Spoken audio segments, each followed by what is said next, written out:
Frustration from families after a proposed bill died in committee last week. The bill would extend death benefits to the families of healthcare workers who lost their lives to COVID-19. 12 News' Anna Farish has the story. Proposed legislation by Democratic Representative Tom Miles was shot down in committee last week. House Bill 112, first introduced in January, looks to amend a section of Mississippi Code of 1972 to extend $100,000 in benefits to families of healthcare workers who've died from COVID-19.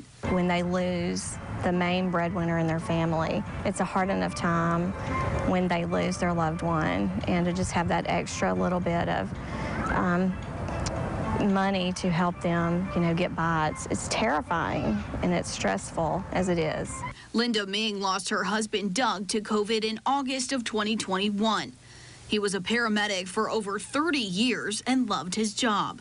He loved helping people, taking care of people. He had a way about him to make people feel comfortable if they were stressed and anxious. And of course, when you're hurt or sick, you feel that way. He was just a great guy. Linda says Doug contracted COVID from one of his patients, which put him in the hospital on a ventilator for over 2 weeks. She says although HB 112 is dead, she wants lawmakers to take another look. I believe it is underrepresented. I believe we need to get some more exposure out there.